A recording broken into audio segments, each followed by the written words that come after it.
நமக்கு மிக நெருக்கமான அறிமுகமான போதர் விக்ரமன் பிரான்சிஸ் அவர்கள் இந்த காலையிலே கர்த்தருடைய வார்த்தை பகிர்ந்து கொள்ளும்படியாய் சபையின் சார்பாக ஐயா அவர்களை வாழ்த்தி வரவேற்கிறேன். கர்த்தருடைய பரிசுத்தமான நாமத்துக்கு கனமும் ஸ்தோத்திரமும் துதியும் உண்டாவதாக. இந்த அருமையான வாரத்திலே உங்களோடு கூட கர்த்தரை ஆராதிக்கவும் கர்த்தருடைய வார்த்தையை கொடுக்கவும் கர்த்தரடியானுக்கு பாராட்டின எல்லா கிருபைகளுக்காக நன்றி செலுத்துகிறேன். இந்த நாளிலே கர்த்தருடைய வார்த்தையை கொடுத்த அழைப்பு கொடுத்த அருமையான போதகரவர்களுக்கும் நிர்வாகிகளுக்கும் என்னுடைய நன்றிகளை நான் தெரிவித்துக் கொள்கிறேன். கண்களை மூடி தலைகளை தாழ்த்தி கர்த்தர் நம்மோடு பேச வேண்டும் என்று நாம் காத்திருப்போம்.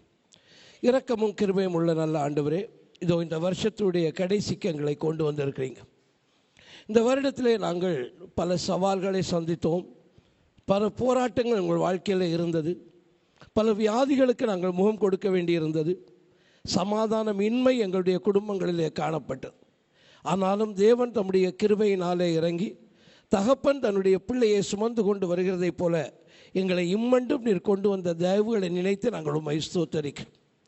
இப்பொழுதும் கர்த்தாவே, உம்முடைய வேத புஸ்தகத்திலே உம்முடைய ஆவியானவர் எழுதி வைத்த 2 நாளாகம புஸ்தகத்தினுடைய 29வது அதிகாரத்தை முழு அதிகாரத்தையும் சபையாக நாங்கள் வாசித்திருக்கிறோம். நாங்கள் ஆராதிக்கிற தேவனாகிய கர்த்தர் ஒரு கல் அல்ல, மரம் அல்ல, எங்களோடு கூட பேசுகிற தேவன். இந்த காலை வேளையிலும் இந்த வார்த்தைகளில் இருந்து நீர் எங்களுடைய பேச வேண்டும் என்று நாங்கள் காத்திருக்கிறோம். கர்த்தராகிய தேவரீர் பேசும், அடியார்களாகிய நாங்கள் அதை கேட்கட்டும். இயேசுவின் மூலமே ஜெபிக்கிறோம் ஜீவன் உள்ள நல்ல பிதாவே, ஆமேன். கர்த்தருடைய நாமம் மகிமைப்படுவதாக. ஒரு நீண்ட இடைவெளிக்கு பின்பதாக உங்களை சந்திக்கிறதிலே உண்மையாகவே நான் மகிழ்ச்சி அடைகிறேன். செய்திக்கு முன்பதாக என்னுடைய குடும்பத்தின் சார்பிலும் என்னுடைய சார்பிலும் உங்கள் எல்லோருக்கும் கிறிஸ்மஸ் புத்தாண்டு வாழ்த்துக்களை நான் தெரிவித்துக் கொள்கிறேன். இந்த நாள் என்னுடைய செய்தி ஒரு கிறிஸ்மஸுக்கான செய்தி அல்ல, அதை தாண்டி இருக்கிற புது வருடத்துக்கு நம்மை ஆயத்தப்படுத்துவதற்கான செய்தி. பிரியமான தேவனுடைய ஜனமே, இன்று நாம் ஊடகங்களிலே வெளிவருகிற சில செய்திகளை, அந்த செய்தியுடைய தலைப்புகளை பார்க்கிற பொழுது அது நமக்கு மகிழ்ச்சி தரும் செய்திகளாக தலைப்புகளாக இருக்கிறதில்லை. நான் கடந்த வாரத்திலே 3 செய்திகளை நான் கவனித்தேன். முதலாவது, Europe leaves Christianity for paganism. ஐரோப்பிய நாடுகள் கிறிஸ்தவத்தை விட்டுவிட்டு விக்கிரக வழிபாட்டுக்கு திரும்புகிறது. ரெண்டாவது, why are so many people leaving the church? அதிக எண்ணிக்கையிலே ஜனங்கள் சபைகளை விட்டு வெளியேறுவதற்கு காரணம் என்ன? மூன்றாவது, the reasons Christianity is dying in the West. மேற்கத்திய உலகிலே கிறிஸ்தவம் இல்லாமல் போவதற்கான காரணங்கள் என்ன? இப்படிப்பட்ட செய்திகள் நமக்கு மகிழ்ச்சியாக இல்லை. நம்முடைய தேசத்திலும் கிறிஸ்தவ வாழ்க்கை அல்லது கிறிஸ்தவ நிலை அல்லது கிறிஸ்தவ சபைகளுடைய நிலை என்பது ஒரு மகிழ்ச்சி அடைந்த நிலையாக அல்லது சொல்லத்தக்க அளவிலே முன்னேற்றம் அடைந்துவிட்ட ஒரு நிலையை அடைந்திருப்பதாக நம்மாலே கருத முடியாது. ஆகவே நமக்கு என்ன தேவையாக இருக்கிறது என்று கேட்டால், ஒரு ஆவிக்குரிய மறுமலர்ச்சி நமக்கு தேவையாக இருக்கிறது. we need a spiritual renewal. நமக்கு முன்பாக இருக்கக்கூடிய கேள்வி இதுதான், இந்த ஆவிக்குரிய மறுமலர்ச்சி என்பது உண்டாவது எப்படி? நாம் வாசித்த இந்த 2 நாளாகமத்தின் புஸ்தகத்துடைய 29வது அதிகாரம் அதற்கு ஒரு நல்ல கைடன்ஸ், ஒரு நல்ல வழிகாட்டுதலை, இந்த ஆவிக்குரிய மறுமலர்ச்சி உண்டாவது எப்படி என்பதை குறித்து நமக்கு அது பேசுகிறது. அந்த மறுமலர்ச்சி உண்டாவதற்கு என்னென்ன காரியங்களை எசேக்கியா ராஜாவும் அவனோடே கூட இருந்தவர்களும் செய்தார்கள் என்பதை நாம் அறிவோமானால், நம்முடைய கிறிஸ்தவ வாழ்க்கையிலும் நம்முடைய சபைகளிலும் இந்த ஆவிக்குரிய வளர்ச்சியை கொண்டு வருவதற்கு, இந்த மறுமலர்ச்சியை கொண்டு வருவதற்கு நாம் முயற்சி எடுப்போம். இந்த ஆவிக்குரிய மறுமலர்ச்சி என்பது தானாக உருவாகி விடுகிறதில்லை. அதை செய்வதற்கு சில காரியங்கள், உறுதியான சில செயல்பாடுகள் அவசியமாக இருக்கு. இந்த உறுதியான செயல்பாடுகள் என்ன என்பதைத்தான் இன்றைக்கு காலை வேளையிலே நாம் தியானிக்க போகிறோம். என்னுடைய செய்தியினுடைய தலைப்பு, ஆவிக்குரிய மறுமலர்ச்சியை உண்டாக்குவதற்கான உறுதிகள். Determination to bring spiritual renewal. கர்த்தருடைய நாமம் மகிமைப்படுவதாக. 1 2 வசனங்களை படிக்கிற பொழுது இந்த எசேக்கியா ராஜா 25ஆம் வயதிலே ராஜாவாகி 29 வருஷம் எருசலேமிலே அரசாண்டான். சகரியாவிய குமாரத்தியாகிய அவனுடைய தாயின் மேல் அபியாள். அவன் தன் தகப்பனாகிய தாவீது செய்தபடியெல்லாம் கர்த்தரின் பார்வைக்கு செம்மையானதை செய்தான் என்று வாசிக்க. ஒரு ஆவிக்குரிய மறுமலர்ச்சி உண்டாக வேண்டுமானால் முதலாவது காரியம் என்ன? The first thing first என்று ஆங்கிலத்திலே சொல்லுவார். முதல் செய்ய வேண்டியதை முதலிலே செய்ய வேண்டும். முதலாவதாக கர்த்தருடைய பார்வைக்கு செம்மையானதை செய்வதிலே உறுதி இருக்க வேண்டும். Determination to do what is right in the eyes of the Lord. பிரியமான தேவனுடைய ஜனமே, ஆவிக்குரிய மறுமலர்ச்சி ஏற்பட வேண்டுமானால் நான் என்னுடைய இஷ்டத்துக்கு, என்னுடைய விருப்பத்திற்கு, என்னுடைய எண்ணத்திற்கு தக்கத போல காரியங்களை செய்துவிட்டால் இந்த ஆவிக்குரிய மறுமலர்ச்சி உண்டாகிறதில்லை. அன்றைக்கு நியாயாதிபதிகளுடைய காலத்திலே நடந்த சம்பவத்தை நாம் படிக்கிற பொழுது நியாயாதிபதிகள் 25ஆம் அதிகாரம் 21வது வசனத்திலே, அந்நாட்களிலே இஸ்ரவேலிலே ராஜா இல்லை, அவனவன் தன் பார்வைக்கு சரி போனபடி செய்து வந்தான் என்று பார்க்க. நியாயாதிபதிகளின் காலத்திலே ஆண்டவராகிய தேவன் நியமித்த அந்த ஜனக்கூட்டம் ஆவிக்குரிய நிலையிலே கீழாக போனதுக்கு காரணம் என்ன? அவனவன் தன் பார்வைக்கு சரி போனபடி அவன் செய்கிறான். உபாகமத்தின் புஸ்தகம் 12ஆம் அதிகாரம் 8வது வசனத்திலே ஒரு கொடுக்கப்பட்ட எச்சரிக்கை என்ன? இங்கே இந்நாளில் நாம் அவனவன் தன் பார்வைக்கு சரியானதை எல்லாம் செய்கிறதை போல நீங்கள் செய்யாதிருப்பீர்களாக என்ற எச்சரிக்கையை நாம் பார்க்கிறோம். நீதிமொழிகளின் புஸ்தகம் 3ஆம் அதிகாரம் 5 முதல் 7 முதல் பகுதி வரைக்கும் படிக்கும் பொழுது, உன் சுய புத்தியின் மேல் சாயாமல் உன் முழு இருதயத்தோடும் கர்த்தரிடத்தில் நம்பிக்கையாயிருந்து உன் வழிகளில் எல்லாம் அவரை நினைத்துக்கொள், அப்பொழுது அவர் உன் பாதைகளை செவ்வைப்படுத்துவார், உன்னை நீ ஞானி என்று எண்ணாதே என்று ஒரு எச்சரிக்கை கொடுக்கப்பட்டிருக்கு. அருமையான தேவனுடைய ஜனமே, நம்முடைய வாழ்க்கையிலும் நம்முடைய சபையிலும் ஆவிக்குரிய மறுமலர்ச்சி உண்டாக வேண்டும் என்று விரும்புகிற நாம் முதலாவது சிந்திக்க வேண்டும், நான் கர்த்தருடைய பார்வைக்கு செம்மையானபடி காரியங்களை நான் செய்கிறேனா? இந்த ராஜாவை குறித்து, எசேக்கியா ராஜாவை குறித்து சொல்லுகிற பொழுது 2 ராஜாக்களின் புஸ்தகம் 18ஆம் வசனம் 3ஆம் வசனத்திலிருந்து படிக்கிற பொழுது, அவன் தன் தகப்பனாகிய தாவீது செய்தபடியெல்லாம் கர்த்தரின் பார்வைக்கு செம்மையானதை செய்தான் என்று எழுதியிருக்கு.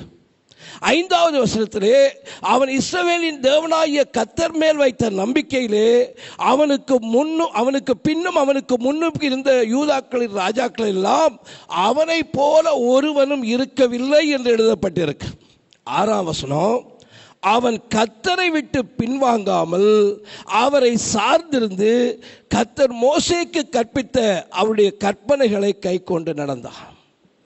ஆகவே முதலாவது ஒரு உறுதி நமக்கு இருக்க வேண்டும். அந்த உறுதி என்ன? கர்த்தருடைய பார்வைக்கு செம்மையானதை நான் செய்வேன்.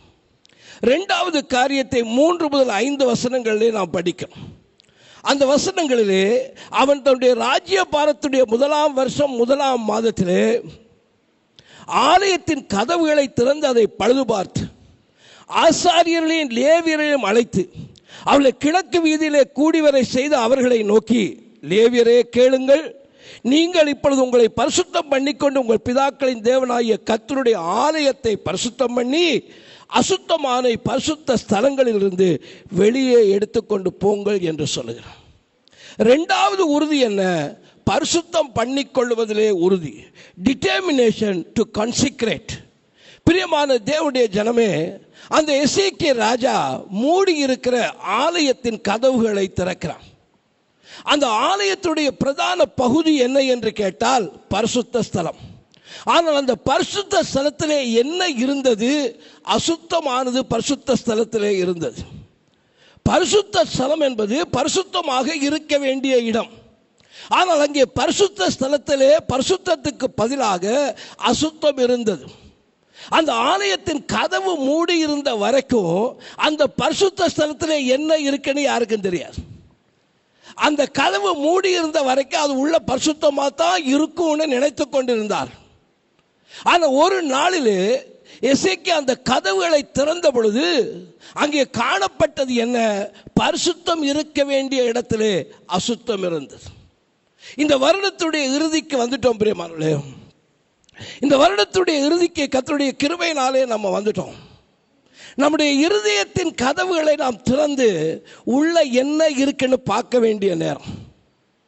இந்த வருஷத்தின் கடைசியிலே அதை கதவை திறந்து பழுது பார்த்து பரிசுத்த இடத்துல என்ன இருக்கிறது என்று பார்த்து அசுத்தமாக இருந்தால் அதை வெளியே தூக்கி போட வேண்டிய நேரத்திலே நாம் இங்கே இருக்கிறோம். இந்த சரீரத்தை தேவன் ஆலயமாய் வைத்திருக்கிறார். இது தேவன் வாசம் பண்ணுகிற ஆலயம் என்று கொரிந்தியரிலே அப்போஸ்தலனாகிய பவுல் எழுதுகிறார். விசுவாசத்தினாலே கிறிஸ்து நம்முடைய இருதயத்திலே வாசமாயிருக்கு என்று எபேசியரிலே எழுதுகிறார். இந்த இருதய கதவுகளை நாம் திறக்கிற பொழுது அங்கே எதை காணப்போகிறோம்? இந்த எசேக்கியா ராஜா 2 காரியங்களை பரிசுத்தம் பண்ணும்படி சொல்லுகிறான். லேவியரே கேளுங்கள், நீங்கள் இப்பொழுது உங்களை பரிசுத்தம் பண்ணுங்கள். அடுத்தது சொல்கிறான், உங்கள் பிதாக்களுடைய தேவனாகிய கர்த்தருடைய ஆலயத்தை பரிசுத்தம் பண்ணுங்கள். ஒன்று, தனிநபர்களாக நம்மை பரிசுத்தம் பண்ண வேண்டும். 2வது, சபையாக நம்மை பரிசுத்தம் பண்ண வேண்டும். தனிநபராக ஒரு ஆலயமாக ஆவியானவர் வாசம் பண்ணும் இடமாக என்னுடைய இருதயம் இருக்குமானால் அதற்குள்ளே என்ன இருக்க வேண்டும்? கலாத்தியர் 5:22-23 ஆவியின் கனியோ அன்பு, சந்தோஷம், சமாதானம், நீடிய பொறுமை, தயவு, நற்குணம், விசுவாசம், சாந்தம், இச்சையடக்கம். என்னுடைய கதவை, இருதயத்தின் கதவை திறந்தால் இந்த காரியம் இருதயத்தில் இருக்கணும். ஆனா இப்ப திறந்து பார்த்தா என்ன இருக்குன்னு கேட்டா அது எனக்குள்ள இல்லை. அதற்கு பதிலாக என்ன இருக்கு? இந்த வருஷத்தின் கடைசியில் எனக்குள்ள என்ன இருக்கு? கசப்பும், மூர்க்கமும், கோபமும், கூக்குரலும், தூஷணமும், வைராக்கியமும், இச்சைகளும், பண ஆசைகளால் நிறைஞ்சிருக்கு. பரிசுத்த ஸ்தலத்தை திறந்தால் அசுத்தம். என் இருதயத்தை திறந்தால் ஆவியானவர் வாசம் பண்ணுகிற இடமாக அது இல்லை. பய பக்தி இருக்க வேண்டிய இடத்திலே பாரம்பரியம் இருக்கிறது. தாழ்மை இருக்க இடத்திலே பெருமை இருக்கிறது. மன்னிப்பு இருக்க வேண்டிய இடத்திலே பழிவாங்குதல் இருக்கிறது. சமாதானம் இருக்க வேண்டிய இடத்திலே சண்டை இருக்கு. 2025ஆம் ஆண்டு நம்ம எல்லோருக்கும் ஆசீர்வாதமாக ஆண்டாக இருக்க வேண்டும் என்று விரும்புகிறோம். நம்முடைய பிள்ளைகளுக்கும் அது ஆசீர்வாதமாக ஆண்டாக இருக்க வேண்டும் என்று விரும்புகிறோம். நம்முடைய சபை இன்னும் ஒரு ஆசீர்வாதத்துக்கு போக வேண்டும் என்று நாம் விரும்புகிறோம். ஆனால் அந்த ஆசீர்வாதத்தை பெறுவதற்கு தேவன் வைத்திருக்கிற வழி என்ன?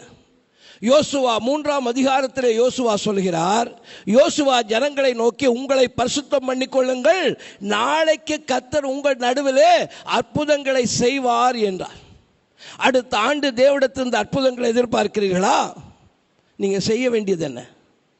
தனிநபராக சபையாக பரிசுத்தம் பண்ணிக்கொள்ள வேண்டும்.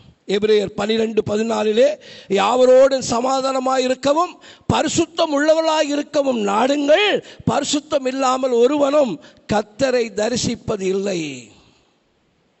அருமையான தேவனுடைய ஜனமே, உன்னை சுத்திகரித்துக் கொள்ள, உன்னை பரிசுத்தப்படுத்திக் கொள்ள நீ உறுதி எடுத்துக்கொள்ள வேண்டிய காலம் இது. 3ஆவதாக அங்கே சொல்லப்பட்டது என்ன? 6 முதல் 11 வசனங்களிலே நாம் அதை படிக்கிறோம். குறிப்பாக 10ஆம் வசனத்திலே நாம் படிக்கிறோம்.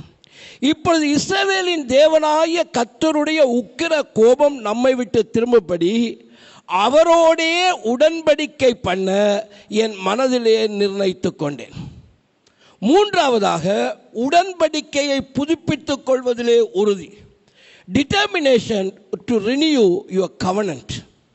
பிரியமான தேவனுடைய ஜனமே, கர்த்தருடைய பார்வைக்கு செம்மையாய் செய்ய வேண்டிய, உடன்படிக்கையின்படி நடக்க வேண்டிய ஜனம், அந்த இஸ்ரவேல் ஜனம், அவர்கள் பொல்லாப்பை செய்தார். இந்த ஜனம் யார்? ஆண்டவராகிய தேவனோடு உடன்படிக்கை பண்ணின ஜனம். இந்த உடன்படிக்கையின்படி செய்வோம் என்று ஆண்டவருக்கு வாக்கு கொடுத்த ஜனங்கள். ஆனால் என்ன நடந்தது? ஆலயத்தை பூட்டி போட்டார்கள், அங்கே அசுத்தத்தை உள்ளே வைத்தார்கள், பலிகள் செலுத்தப்படவில்லை, நியாயப்பிரமாண புஸ்தகங்கள் படிக்கப்படவில்லை.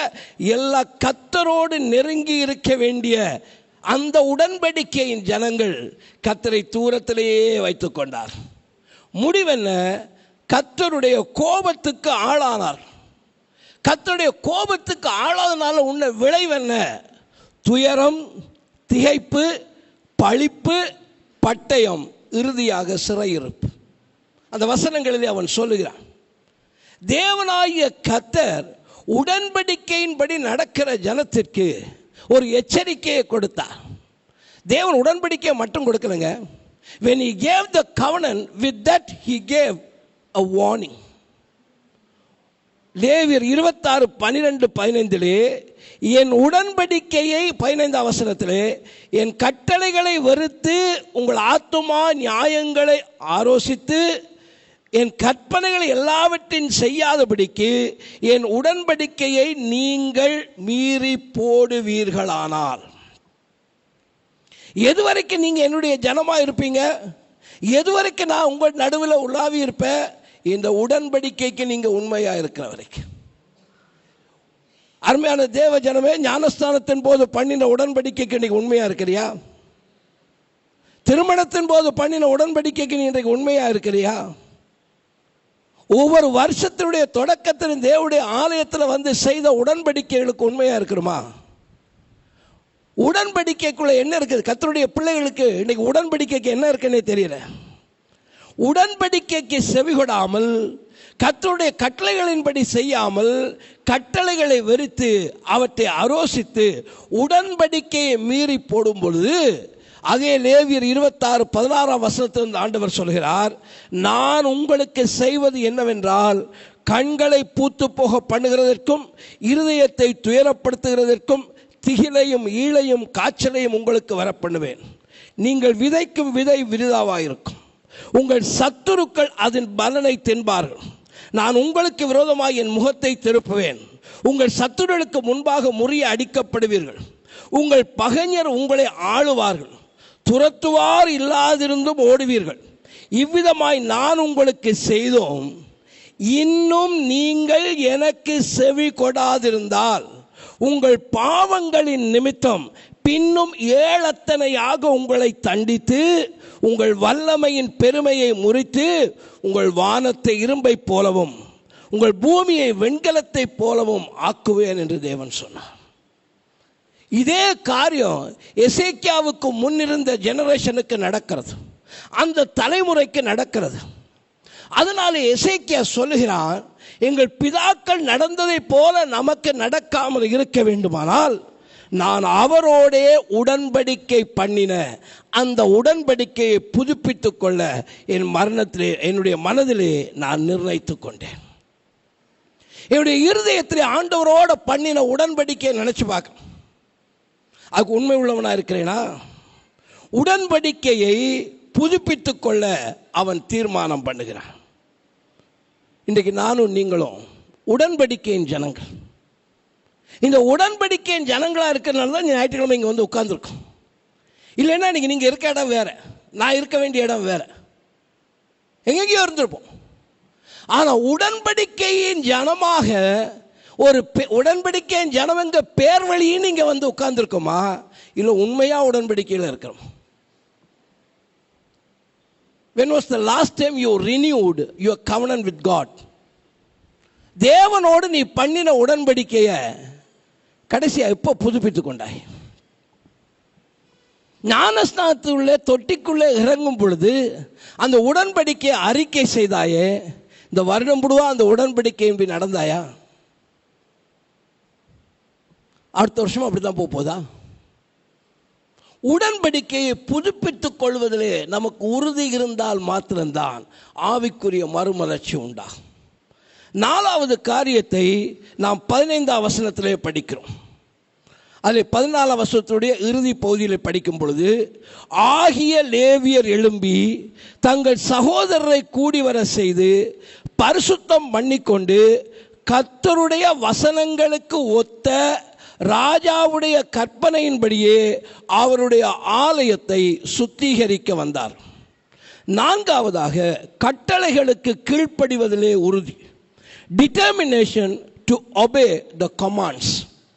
பிரியமான தேவனுடைய ஜனமே, இந்த வசனங்களை நாம் படிக்கும் பொழுது இந்த ராஜா தான் கட்டளை கொடுக்கிறான்.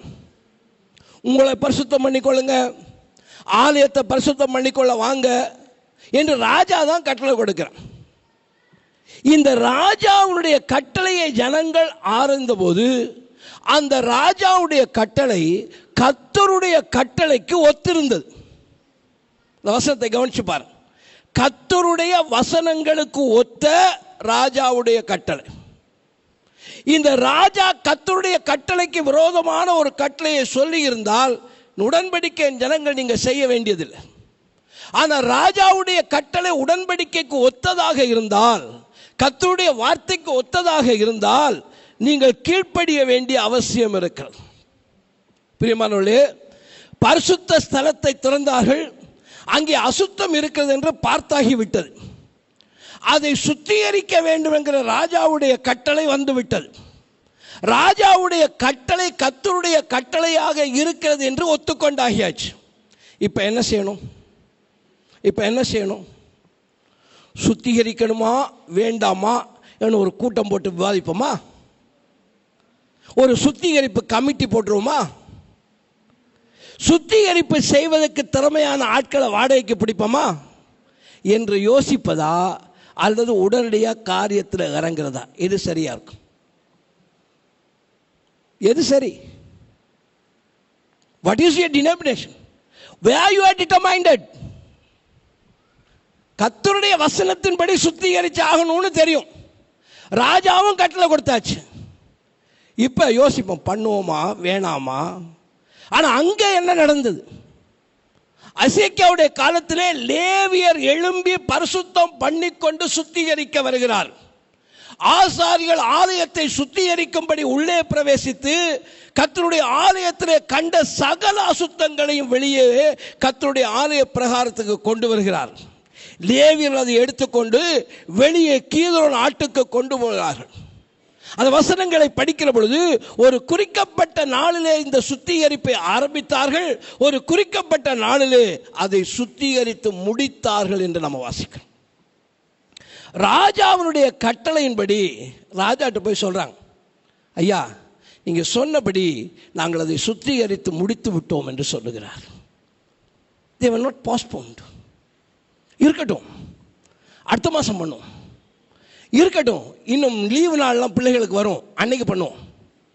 இருக்கட்டும், ஒரு கூட்டம் போட்டு ஒரு ஆளை கூப்பிட்டு 3 மீட்டிங் வச்சு அப்போ பண்ணுவோம். Nothing doing. சுத்திகரிப்பின் நாட்கள் உடனடியாக வந்தாகணும். You don't have much time left. இன்னும் அநேக நாட்கள் இல்லை. நான் திரும்ப சபைகளுக்கு ஒரு எச்சரிக்கையை கொடுத்துட்டே வர்றேன். இந்த மாதிரி கூட்டம் போட்டு ரொம்ப நாளைக்கு பேசிட்டு இருப்போம்னு நினைக்காதீங்க. Days are coming. Days are coming. அருமையான தேவ ஜனமே, அருமையான கர்த்தருடைய பிள்ளையே, உனக்கு கொடுக்கப்பட்ட கட்டளைக்கு கீழ்ப்படியத்தக்க மனநிலை உனக்கு இருக்க வேண்டும். அதில் உறுதியாக இருக்கணும். 119 சங்கீதம் 60 வசனத்திலே உம்முடைய கற்பனைகளை கைக்கொள்ளும்படி நான் தாமதியாமல் தீவிரித்தேன். Delayed obedience is disobedience. Delayed obedience. இந்த வருஷம் முடிய இன்னைக்கு தேதி 22, 31ஆம் தேதியோட முடிய போகுது. அடுத்த வருஷத்தில் பிரவேசிக்க போகிறோமே. என்னை தனியாக என்னுடைய குடும்பத்தோடு என்னுடைய சபையோடு சுத்திகரிப்பின் நாட்களை நான் நியமிச்சிட்டேனா? சுத்திகரிப்பின் நாட்களை நான் நியமிச்சிட்டேனா? அருமையான தேவ ஜனமே, இன்னைக்கு கர்த்தருடைய பிள்ளை இல்லாம, right, as it is we are going to enter the next year. இப்படியே பார்ப்போம் அடுத்த வருஷத்துக்குள்ள. என்னை சுத்திகரிக்கல. தேவன் கிருபையாக இறங்கி நாட்களை கொடுக்கிறார். அருமையான தேவனுடைய ஜனமே, சங்கீதம் 95:7-8 அவர் நம்முடைய தேவன், நாம் அவருடைய மேய்ச்சலின் ஜனங்களும் அவருடைய கைக்குள்ளான ஆடுகளாமே. இன்று அவருடைய சத்தத்தை கேட்பீர்களானால், வனாந்திரத்திலே கோபம் ஊட்டின பொழுதும் சோதனை நாளில் நடந்தது போல உங்கள் இருதயத்தை கடினப்படுத்தாதிருங்கள். அந்த சுத்திகரிப்பு அது நமக்கு தேவையில்லை பிரதர். நாங்கள் எப்போவுமே சுத்தம் தான். அடேங்கப்பா, நாங்கள் எப்போவுமே அந்த 18 கேரட் தங்கம் தான், குறைவே வராது. அந்த மாயத்துக்குள்ளே சிக்கிறாதீங்க, அந்த மாயத்துக்குள்ளே சிக்கிறாதீங்க. நான் குறைவுள்ளவன். இந்த இடத்துலேருந்து பிரசங்கம் பண்ணுகிற நான் குறைவுள்ளவன். என்னை நான் சுத்திகரிக்க வேண்டிய அவசியம் இருக்கு. என் குடும்பம் சுத்திகரிக்கப்பட வேண்டிய அவசியம் இருக்கு. அது தேவனுடைய கட்டளை என்று நான் அறிவேனே, ஆனால் I should determine to obey that. வாசிச்சு பாருங்க, கலாத்தியர் 1:16 அப்போஸ்தலனாகிய பவுல் சொல்கிறார், தம்முடைய குமாரனை நான் புறஜாதிகளிடத்திலே சுவிசேஷமாய் அறிவிக்கும் பொருட்டாக அவரை எனக்குள்ளே வெளிப்படுத்த பிரியமாய் இருந்த பொழுது உடனே நான் மாம்சத்தோடும் இரத்தத்தோடும் யோசனை பண்ணலைங்க. இதுக்கெல்லாம் நேரம் எடுத்துக்கல, யோசனை பண்ணலை. வீட்டில் போய் மனைவியை, ஏம்மா நம்ம ஒரு சுத்திகரிப்பு கூட்டம் போடுவோம்மா, உனக்கு என்னைக்கும்மா வசதி இருக்கும், பிள்ளைங்கிட்ட ஏப்பா என்னைக்குப்பா லீவ் இருக்கும், நம்மளாம் சேர்ந்து சுத்திகரிப்பு கூட்டம் போடலாம் அப்படின்னு எந்த யோசனையும் பண்ணலை. பிரியமானவர்களே, லூக்கா 6:46 ஆண்டவர் கேட்ட கேள்வி என்ன? என்னை ஆண்டவரே ஆண்டவரே என்று நீங்கள் சொல்லியும் நான் சொல்லுகிறபடி நீங்கள் செய்யாமல் போகிறது என்ன? இந்த வசனம் சுத்திகரிக்கப்பட்டு தெளிவா பேசலைன்னா நீங்க சுத்திகரிப்ப மறந்துடுங்க. ஆனால் பேசுது என்று நீங்கள் சொல்லுவீர்களானால் it is your duty to obey. அருமையான தேவனுடைய ஜனமே, கர்த்தருடைய கட்டளைகளுக்கு கீழ்ப்படிய நாம் உறுதியாக இருக்க வேண்டும். 5வதாக எதிலே உறுதி இருக்க வேண்டும்?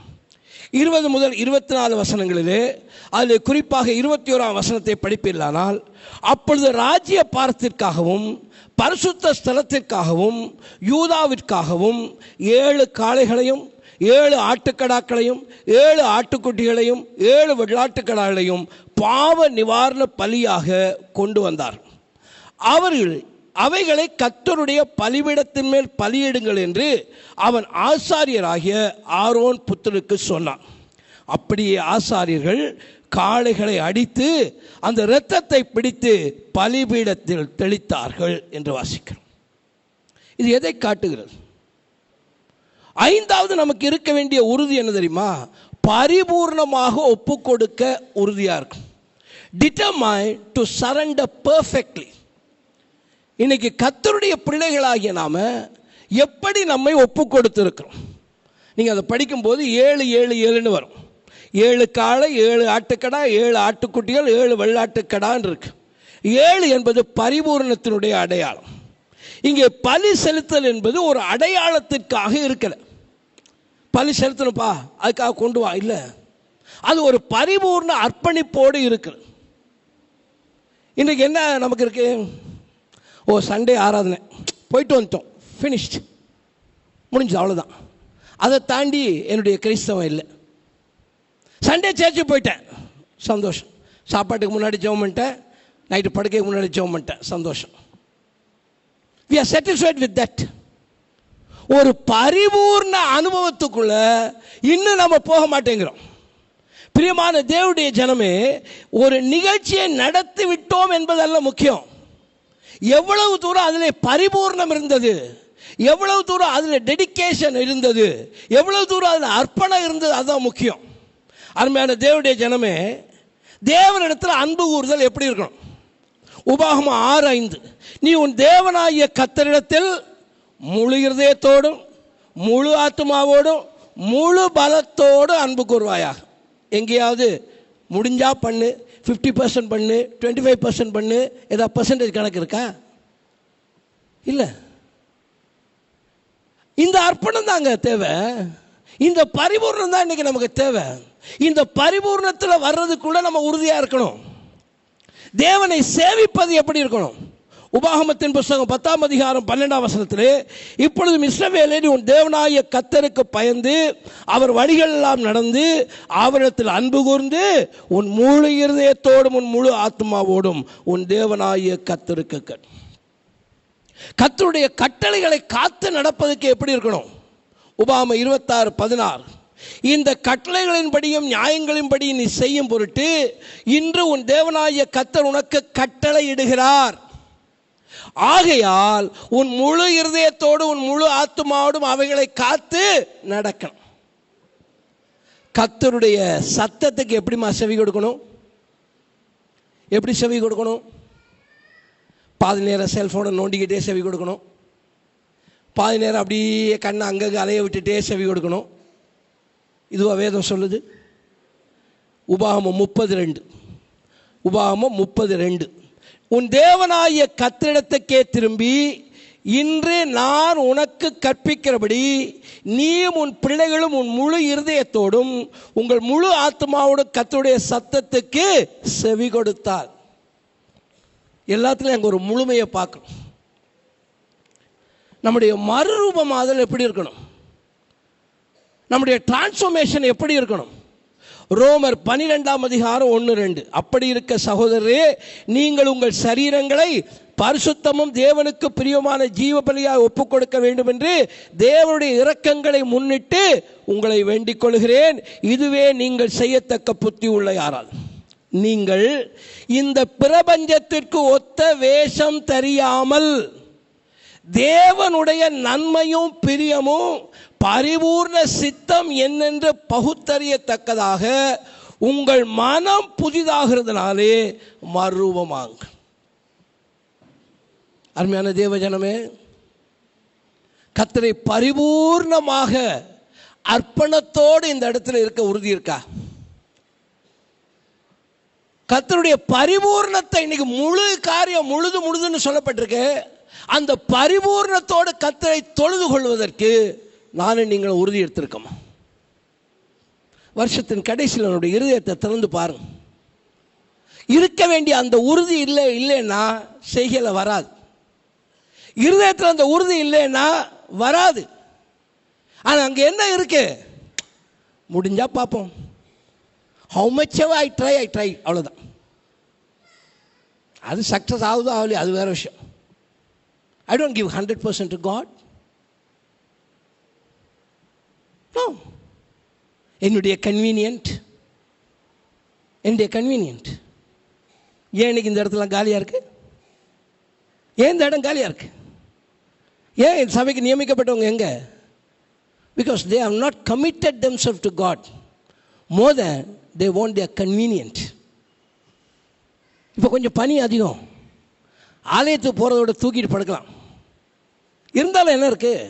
அதான் அப்புறம் வரப்போகுது, யூடியூப்ல பார்த்துப்போம். More than commitment, we are searching for convenience. இதுவா ஒரு கர்த்தருடைய பிள்ளையுடைய உறுதி? இருதயத்தை திறந்து பாருங்க. எதை நாடுறீங்க? சௌகரியத்தையா இல்லை பரிபூர்ண அர்ப்பணிப்பையா? ஆறாவதாக அங்கே காணப்பட வேண்டியது என்ன? 28-30 வசனங்கள். கீதத்தை பாடி பூரிகளை ஊதிக்கொண்டிருக்கையிலே சர்வாங்க தகனபைகளை சகித்து தீரும் மட்டும் சபையார் எல்லோரும் பணிந்து கொண்டிருந்தார்கள். பலியிட்டு தீர்ந்த பொழுது ராஜாவும் அவனோடு இருந்த அனைவரும் தலைகுனிந்து பணிந்து கொண்டார்கள்.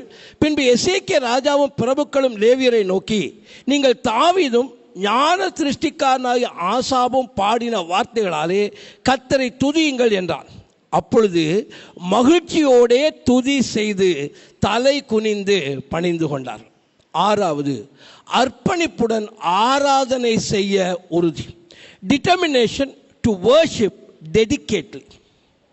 அருமையான தேவனுடைய ஜனமே, இந்த 3 வசனங்களை படித்தோம். 28, 29, 30. இந்த 3 வசனங்களோட முடிவில் நாம் என்ன பார்த்தோன்னு கேட்டால், பணிந்து கொண்டார்கள் என்கிற வார்த்தை. 28ஆம் வசனத்திலே சபையார் எல்லோரும் பணிந்து கொண்டார்கள். The whole assembly worshipped. 29ஆம் வசனத்திலே ராஜாவும் அவனோடு இருந்த அனைவரும் தலைகுனிந்து பணிந்து கொண்டார்கள். The king and all who were present with him bowed themselves and worshipped. 30ஆம் வசனத்திலே மகிழ்ச்சியோடே துதி செய்து தலைகுனிந்து பணிந்து கொண்டார்கள். They sang praises with gladness and they bowed down and worshipped. இந்த வசனத்தை வச்சுட்டு 3 கேள்விகளை நம்ம பார்த்தே கேட்போம். முழு சபையும் ஆராதனையிலே பங்கெடுத்ததா? did the whole church worshipped.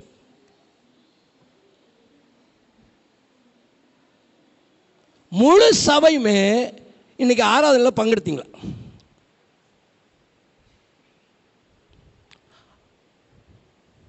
யோசிச்சு பாருங்க. 52வது பாட்டு முடிஞ்சுது, 161வது பாட்டு முடிஞ்சுது, விசேஷ பாட்டு முடிஞ்ச பிறகு சபைக்கு ஆள் வந்தாங்க. இப்போ பிரசங்கம் முடியும் போது கூட ஆள் வரும், கவலைப்படாதீங்க. Who CARES? யார் பாடினா என்ன, பாட்டு இலக்கம் போட்டு பாடினா என்ன, ஸ்க்ரீனில் போட்டு பாடினா தான் என்ன, நாங்கள் அவ்வளோதான். The whole church was not committed to worship the Lord. முழு சபையை ஆராதிக்க வரலைங்க. அடுத்த வருஷம் அப்படியே போக போகிறோமா? 2வது கேள்வி, நாம் தலை குனிந்து பணிந்து கொண்டோமா? Did we bow down while worshiping?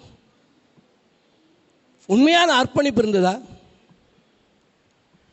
இந்த வர்ஷிப் நேரத்தில் நான் செல்போனை எடுக்கலை, என்ன சந்தோஷம். வேற காரியத்தில் என்னுடைய சிந்தனை போகலைன்னா சந்தோஷம். ஆனால் எப்படி இருந்தது? எப்படி இருக்கும்? How long are we going to do this? ஆராதனைன்னு ஒரு பேரில் வந்து உட்காந்துருக்கோம். நமக்கு பிடிச்ச நேரத்துக்கு நம்ம வரலாம், நமக்கு பிடிச்ச நேரத்துக்கு எழும்பி போகலாம், பிடிக்கலைனாலும் எழும்பி போகலாம், வந்து வர வச்சுட்டு கூட போகலாம். இது அல்ல ஆராதனை. 3வது கேள்வி, நாம் மகிழ்ச்சியோடே துதி செய்தோமா? Did we praise God with gladness? இந்த ஆராதனை உங்களுக்கு மகிழ்ச்சியாக இருந்ததா? இந்த ஆராதனை உண்மையாகவே ஒரு சந்தோஷத்தின் ஆராதனையாக இருந்ததா? பாடின குவாயர் தம்பிங்களுக்கு சந்தோஷமாக இருந்திருக்கும், வயலின் வாசித்த பிள்ளைங்களுக்கு சந்தோஷமாக இருந்திருக்கும், பாடல் பாடினவங்களுக்கு சந்தோஷமாக இருந்தது. மற்றவங்களுக்கு நல்லா தான் பாடுறாங்க, சூப்பர், போன வருஷத்தை வரை இந்த பெட்டராக பாடுறாங்க, என்ன பண்ணுறாங்க? You're spectators, you're spectators. அப்படி ஒரு ஸ்டேடியத்துலேருந்து மேட்ச் பார்க்க வந்த மாதிரி பார்த்துட்டு இருக்கோமே தவிர எனக்கு என்ன இருந்தது? எங்கே உன் ஆராதனையின் மகிழ்ச்சி? ஆண்டவர் தான் கேட்கிறார். நெகேமியா 9ஆம் அதிகாரம் 3ஆம் வசனத்திலே அவர்கள் எழுந்திருந்து தங்கள் நிலையிலே நின்றார்கள். அப்பொழுது ஒரு ஜாமம் மட்டும் அவருடைய தேவனாகிய கர்த்தருடைய நியாயப்பிரமாண புஸ்தகம் வாசிக்கப்பட்டது. பின்பு ஒரு ஜாமம் மட்டும் பாவ அறிக்கை பண்ணி தங்கள் தேவனாகிய கர்த்தரை பணிந்து கொண்டார்கள். வேத வசனம் 3 மணி நேரம், ஒரு ஜாமம்னா 3 மணி நேரம் குறைஞ்சது. இன்றைக்கி 36 வசனம் உள்ள வாசிக்கும் போதே பலர் யோசிச்சாங்க, என்னடா இவ்வளோ பெரிய வசனமாக வாசிச்சுட்டு இருக்காரு. ஒரு அதிகாரம் தாங்க 36 வசனம். பலர் அதையே யோசிக்கிறாங்க. பலர் பாதியில் பைபிளை கீழே வச்சுட்டாங்க. இன்னும் வெயிட்டாக இருக்கும் என்னன்னு தெரியல. ஆனால் ஆவிக்குரிய எழுப்புதல் எப்போ வந்ததுன்னு கேட்டால், ஒரு ஜாமம் முழுவதும் கர்த்தருடைய நியாயப்பிரமாண புஸ்தகம் வாசிக்கப்பட்டதை எழுந்து நின்ற ஒரு கேட்டம் கேட்குது. பாவ அறிக்கை உண்டாகுது. சங்கீதம் 150 1 முதல் 3 வசனங்கள். அல்லேலூயா, தேவனை அவருடைய பரிசுத்த ஸ்தலத்திலே துதியுங்கள், அவருடைய வல்லமை விளங்கும் ஆகாய விரிவை பார்த்தவரை துதியுங்கள், அவருடைய வல்லமை உள்ள கிரியைக்காக அவரை துதியுங்கள், மாட்சிமை பெருந்தவருடைய மகத்துவ அவரை துதியுங்கள், எக்கால துணியோடு அவரை துதியுங்கள், வீணையோடு சுரமண்டலத்தோடும் அவரை துதியுங்கள். ஆவிக்குரிய எழுப்புதல் வேண்டுமா? அர்ப்பணிப்போடு ஆராதனை செய்கிறதிலே உறுதி இருக்க வேண்டும். கடைசியாக எதிலே உறுதி இருக்க வேண்டும்? 31 முதல் 33 வசனம். அதன் பின்பு எசேக்கியா, இப்பொழுது நீங்கள் கர்த்தருக்கென்று உங்களை பரிசுத்தம் பண்ணீர்கள், ஆகையால் கிட்ட வந்து கர்த்தருடைய ஆலயத்திற்கு தகன பலிகளை ஸ்தோத்திர பலிகளை கொண்டு வாருங்கள் என்றார். அப்பொழுது சபையார் தகன பலிகளையும் ஸ்தோத்திர பலிகளையும் இஷ்டமுள்ளவர்கள் எல்லாம் சர்வான தகன பலியையும் கொண்டு வந்தார். சபையார் கொண்டு வந்த சர்வாங்க தகன பலிகளின் தொகை 70 காளைகளும் 100 ஆட்டுக்கடாக்களும் 200 ஆட்டுக்குட்டிகளுமே. இவைகள் எல்லாம் கர்த்தருக்கு சர்வாங்க தகனமாயின. 600 காளைகளும் 3000 ஆடுகளும் பிரதிஷ்டையாக்கப்பட்டு. கடைசியாக எதிலே நமக்கு உறுதி இருக்கணும்? உற்சாகமாய் கொடுக்கிறதிலே உறுதி இருக்கணும். Determination to give cheerfully, determinate to give cheerfully, அதிலே நமக்கு உறுதி இருக்க வேண்டும். எசேக்கியா, ரைட், பரிசுத்தம் பண்ணிட்டீங்கப்பா, உங்களை பிரஷ்டம் பண்ணிட்டீங்க, ஆலயத்தை பிரஷ்டம் பண்ணிட்டீங்க, ஓகே தேங்க்யூ குட் பை போயிட்டு வாங்க சொல்லலை. அதற்கு பின்பாக அவன் சொல்லுகிறான், நீங்கள் இப்பொழுது உங்களை பரிசுத்தம் பண்ணினீங்க, இப்போ ஆலயத்துக்கு காணிக்கையை கொண்டு வாங்க. காரணம் என்ன? மோசேயாலே தேவன் கொடுத்த கட்டளையை இந்த எசேக்கியா அறிந்திருந்தான். கர்த்தருடைய ஆலயத்துக்கு எப்படி வரணும்? உபாகமத்தின் புஸ்தகம் 16:17. ஆனாலும் அவர்கள் கர்த்தருடைய சந்நிதியிலே வெறுங்கையோடே வராமல் உன் தேவனாகிய கர்த்தர் உனக்கு அருளிய ஆசீர்வாதத்துக்கு தக்கதாக அவனவன் தன் தகுதிக்கு ஏற்றபடி காணிக்கையை கொண்டு வா. அப்போஸ்தலனாகிய பவுலுடைய ஆலோசனை என்ன? 2 கொரிந்தியர் 9:7 அவனவன் விசனமாயும் அல்ல கட்டாயமாயும் அல்ல தன் மனதிலே நியமித்தபடி கொடுக்க கடவன், உற்சாகமாய் கொடுக்கிற இடத்திலே தேவன் பிரியமாயிருக்கிறார். அப்போஸ்தலர் 20:35 இப்படி பிரயாசப்பட்டு பலவீனரை தாங்கவும் வாங்குகிறதை பார்க்கலாம் கொடுக்கிறதே பாக்கியம் என்று கர்த்தராகிய இயேசு சொன்ன வார்த்தைகளை நினைக்கவும் வேண்டும் என்று. காணிக்க கொடுக்கிறதுல எனக்கு உறுதி இருக்கு. கர்த்தருக்கு கொடுக்கிறதுல என்ன உறுதி இருக்கு? இன்னைக்கு கர்த்தருக்கு கொடுக்க வேண்டியதை கொடுக்கிறதுல இன்னைக்கு உறுதி உள்ளவங்களா இல்லாத வரைக்கும் ஆவிக்குரிய எந்த மறுமலர்ச்சியையும் நாமோ சபையோ காணப்போறதில்லை. அருமையான தேவனுடைய ஜனமே, இந்த 36 வசனங்களிலே 7 விதமான உறுதிகளை நாம் பார்த்தோம். கர்த்தருடைய பார்வைக்கு செம்மையானதை செய்வதிலே உறுதி, determination to do what is right in the eyes of the Lord. இரண்டாவது, பரிசுத்தம் பண்ணிக்கொள்வதிலே உறுதி, determination to consecrate. மூன்றாவது, உடன்படிக்கையை புதுப்பித்துக் கொள்வதிலே determination to renew the covenant. நாலாவது, கட்டளைக்கு கீழ்ப்படிவதிலே உறுதி, determination to obey the commands. ஐந்தாவது, பரிபூர்ணமாக ஒப்புக்கொடுக்க உறுதி, determination to surrender perfectly. ஆறாவது, அர்ப்பணிப்புடன் ஆராதனை செய்ய உறுதி, determination to worship dedicatedly. கடைசியாக உற்சாகமாய் கொடுக்க உறுதி, determination to give cheerfully. பிரியமானவர்களே, இந்த செய்தியை நான் ஆயத்தப்படுத்திவிட்டு டிக்ஷனரியை எடுத்து இந்த டிட்டர்மினேஷனுங்கிற இந்த ஆங்கில வார்த்தைக்கு உள்ள அர்த்தத்தை நான் பார்க்குறேன். அங்கே என்ன எழுதியிருக்கு தெரியுமா? The quality of having firmly decided to do certain things even it is very difficult. தமிழில் சொல்கிறேன், சிரமமாக இருந்த பொழுதும் சில காரியங்களை செய்ய உறுதி எடுத்துக்கொள்ளும் பண்பு. I will repeat it in English. The quality of having firmly decided to do certain thing even if it is very difficult. நான் சொன்ன இந்த 7 காரியமே இலகுவானது அல்ல. பட் எது செய்யும்னு கேட்டால் இந்த உறுதி தான் செய்யும். பிரியமானே, இந்த வேத பகுதி எப்படி முடியுதுன்னு கவனிங்க. 36ஆம் வசனத்தை தயவுசெய்து எல்லாரும் பாருங்க. அந்த 36ஆவது வசனம் சொல்லுது, தேவன் தம்முடைய ஜனத்தை ஆயத்தப்படுத்ததை குறித்து எசேக்கியாவும் ஜனங்கள் எல்லோரும் சந்தோஷப்பட்டார்கள். இந்த காரியத்தை செய்யும்படியான யோசனை சடுதியாக உண்டாயிற்று. And Hezekiah and all the people rejoiced because God had provided for the people, for the thing came about suddenly. ஆவிக்குரிய மறுமலர்ச்சி உண்டானால் முடிவு என்ன தெரியுமா? சந்தோஷம். இந்த உலகம் தரக்கூடாத சந்தோஷம் எங்கே இருக்குன்னு கேட்டால் ஆவிக்குரிய மறுமலர்ச்சியில் தான் இருக்கு. இந்த மறுமலர்ச்சியை உண்டாக்குவதற்கான உறுதி இன்னைக்கு நமக்கு ஒவ்வொருவருக்கும் அவசியம். ஜெபிப்போம். இந்த செய்தியினுடைய அவுட்லைன் உங்களுக்கு வேணுமானால் நம்முடைய அதிசயராஜ் பாஸ்டருக்கு வாட்ஸ்அப்பில் நான் அனுப்பியிருக்கேன். அவரிடத்தில் வாட்ஸ்அப்பில் இருந்து நீங்கள் பெற்றுக்கொள்ளலாம். இந்த செய்தியினுடைய அவுட்லைன் அப்படியே அவர்கிட்ட இருக்கும். ஜெபிப்போம். இரக்கமும் கிருபையும் உள்ள நல்ல ஆண்டவரே, இந்த வருஷத்துடைய இறுதியிலே ஆவிக்குரிய மறுமலர்ச்சியை உண்டாக்குவதற்கு நாங்கள் எந்த காரியங்களே உறுதியுள்ளவர்களாக இருக்க வேண்டும் என்று எசேக்கியாவுடைய வாழ்க்கையிலிருந்து நாங்கள் ஒரு பாடத்தை பற்றுக்கொள்ள எங்களுக்கு கிருபை பாராட்டினோம். உம்முடைய பெரிய தயவினாலே நாங்கள் ஒரு புதிய ஆண்டுக்குள்ளே பிரவேசிக்க போகிறோம். அந்த புதிய ஆண்டில் ஆண்டவரே, எங்களுடைய குடும்பங்கள், எங்களுடைய தனிநபர்களாக எங்கள் வாழ்க்கை, சபையினுடைய வாழ்க்கை ஆவிக்குரிய மறுமலர்ச்சி உண்டாக்கப்பட்ட வாழ்க்கையாக மாற எங்களுக்கு கிருபை தார். இந்த 7 காரியங்களிலே நாங்கள் உண்மையும் உத்தமமாக உறுதி உள்ளவர்களாக இருக்க எங்கள் ஒவ்வொருவருக்கும் கிருபை தார். இந்த நாளே வசனத்தை கேட்ட சபையாரை ஆசீர்வதியும். இந்த வசனத்தை அவர்கள் மீண்டும் வீட்டிலே போய் சிந்திக்கும் பொழுது ஆவியானவர் தயவுசெய்து அவருடைய இருதயத்திலே பேசும். எங்கே அவர்கள் தவற விடுகிறார்கள் என்பதை அவர்களுக்கு உணர்த்தும். எங்கே அவர்கள் சரி செய்ய வேண்டும் அதை சரி செய்ய அவர்களுக்கு பலன் தார். இயேசுவின் நாமத்தில் பிதாவே, ஆமென்.